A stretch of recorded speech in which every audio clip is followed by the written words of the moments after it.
Le président du PPACI, lui-même il a dit publiquement, il vit de sa rente viagère. Il bénéficie de moins 10 millions par mois. Pourquoi ce point justement? Mais je le dis, mais lui il gagne à manger. Mais les autres là, les cadres, les jeunes cadres et autres, qui n'ont même pas un centime. Comment voulez-vous que des gens qui se sont battus durant 5 ans, jour pour jour, aux côtés des populations, je le disais hier ici, des gens ont sponsorisé des manifestations, des cérémonies. Ils se sont dépensés bec et ongle pour, dans la perspective de ces élections, en vue d'être candidat ou candidate pour que leur communauté leur reconnaisse ce qu'ils peuvent apporter à leur population, à leurs parents. Un parti politique dont les leaders, pour le reste, reçoivent tous pour la plupart des rentes viagères, décident de ne pas cautionner leur candidature ou de leur demander de ne pas aller à cette élection. Pour quelle raison? Marius Komoué, dans le même PPACI, il y a des personnes, des personnalités politiques qui ont décidé de ne pas remplir. Madame, par obéissance au parti. Pour rappel, oui. le RDR d'alors avait fait cette même erreur. Et le président actuel de l'État de Côte d'Ivoire, M. Ouattara, qui dirigeait le RDR d'hier, devenu aujourd'hui RHDP, oui, avec plusieurs partis, avait reconnu que ça a été véritablement l'une des plus grandes erreurs qu'il a commises. Aujourd'hui, quand vous prenez le président du PPACI, lui-même il a dit publiquement, il vit de sa rente viagère. Il bénéficie de moins 10 millions par mois. Pourquoi ce point justement? Mais je le dis, mais lui il gagne à manger. Mais les autres là, les cadres, les jeunes cadres et autres, qui n'ont même pas un centime, ils se décarcassent le minimum de leur salaire pour aller au contact de leur électorat, de leur population, les soutenir. Et puis, à la veille des élections, on dit non, vous n'y allez pas. Mais pour quelle raison? Vous prenez tous les ministres qui s'appellent... permettez, parce que moi, c'est société civile, donc je ne suis pas là pour la rigolade. Vous prenez Uba Oulaye, vous prenez Dano Djedje et tout ça. C'est des anciens ministres, ils bénéficient d'une rente viagère. Est-ce que ces jeunes gens, ces jeunes cadres, vous prenez un monsieur comme Lasme Blaise, qui est aujourd'hui, qui séjourne en prison, lui, il bénéficie de quelle rente viagère?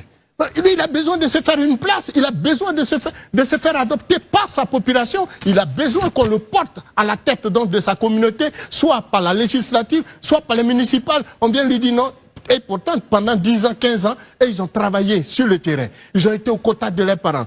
Avec leur minimum de gains, ils ont pu sponsoriser des manifestations. Au moment maintenant d'aller à l'élection, pour que leur reconnaissent tout ce qu'ils ont fait, on leur dit non, vous ne pouvez pas. Entre-temps, ceux qui prennent la décision, les premiers responsables au plus haut niveau du parti, et tous sont des rentes viagères. Pour la plupart. Cela est inacceptable. Et donc, pour moi, on ne peut pas les condamner.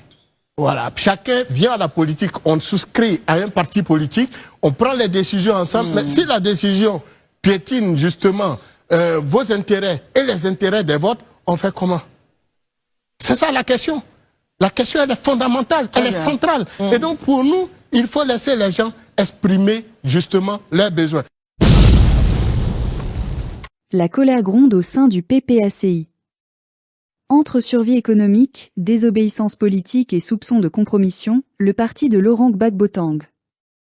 Derrière les beaux discours, la faim et les frustrations parlent plus fort. Et si, au fond, la vraie crise du PPACI n'était pas politique, mais morale?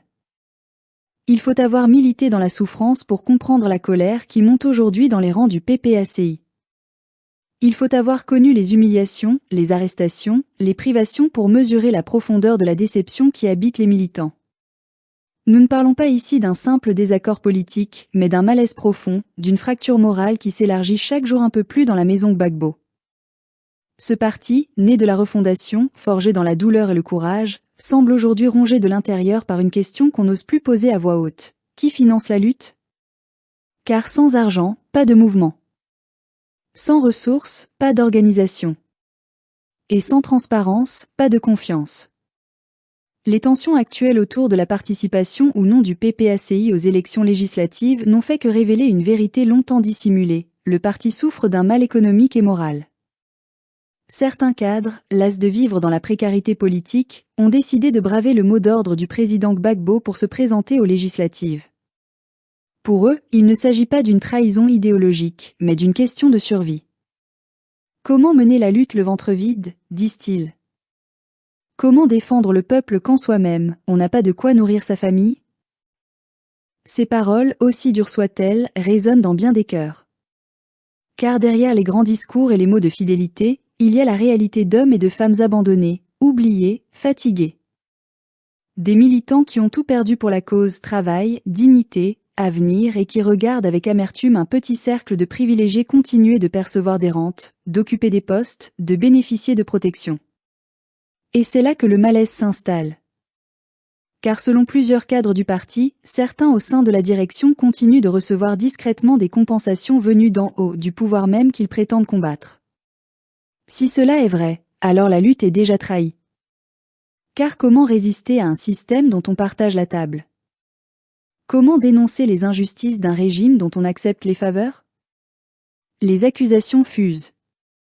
On parle de rentes viagères versées par le régime RHDP à d'anciens responsables du FPI et du PPACI. On évoque des aides indirectes à certains proches du président Gbagbo, des transactions invisibles mais bien réelles, qui entretiennent un climat de suspicion et de rancune. Et au milieu de tout cela, une question persiste, où est la vérité? Le président Gbagbo, lui, garde le silence. Un silence lourd, presque gênant. Il a toujours dit que la politique ne se fait pas avec l'argent, mais avec des idées. Mais la réalité, elle, est plus dure. Les idées ne remplissent pas les marmites. Les convictions ne paient pas les loyers.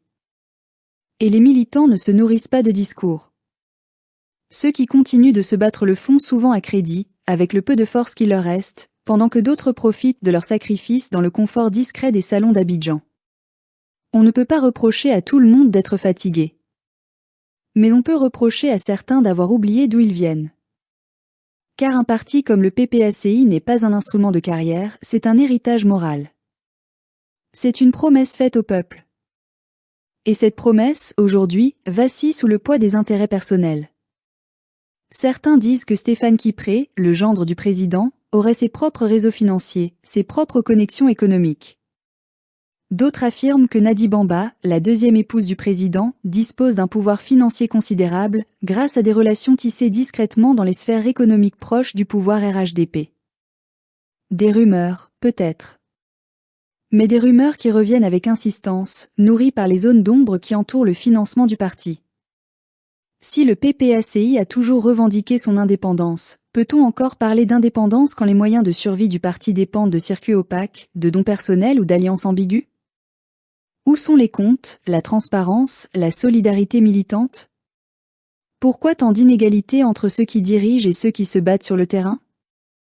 La vérité, c'est que le parti souffre d'un déséquilibre structurel. Les cadres proches du président vivent dans une certaine sécurité, pendant que les militants de base luttent seuls, oubliés. Ce fossé crée de la frustration, puis de la colère. Et cette colère, aujourd'hui, éclate au grand jour. Mais au fond, le problème n'est pas seulement financier. Il est moral. Car un parti peut manquer d'argent, mais il ne doit jamais manquer de clarté. Le peuple ivoirien, ce peuple que Gbagbo a su inspirer par son courage, attend autre chose que des querelles internes et des soupçons d'arrangement.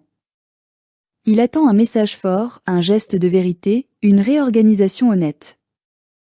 Le président Gbagbo doit parler, clarifier, assainir.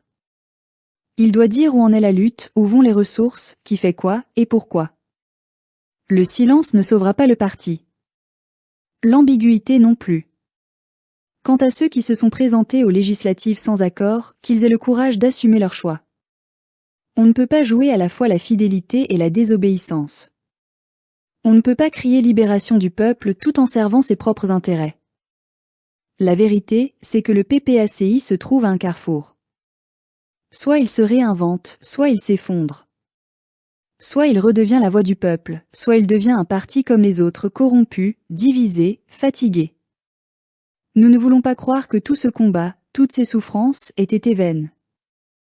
Nous ne voulons pas croire que ceux qui ont donné leur vie pour cette cause soient morts pour nourrir les ambitions d'une poignée de cadres. Nous ne voulons pas croire que Gbagbo ait bâti un parti pour qu'il soit gangrené par l'argent du pouvoir qu'il a combattu. Mais pour que l'espérance demeure, il faut le dire sans détour, le PPACI doit se purifier. Il doit redevenir ce qu'il a toujours été, un mouvement de foi, de courage et de vérité. Cela demande du courage. Cela demande de trancher, de parler vrai, de rejeter l'hypocrisie. Si l'argent est devenu le problème, alors il faut retrouver la force de la conviction. Si la trahison rôde, il faut retrouver la fraternité. Si la direction s'éloigne du peuple, il faut que le peuple rappelle la direction à l'ordre.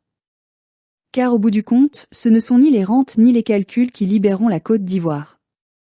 Ce sera la vérité, nue et claire, celle qui ne s'achète pas, celle qui ne se négocie pas. Et tant que cette vérité vivra dans le cœur d'un seul militant, alors rien ne sera perdu.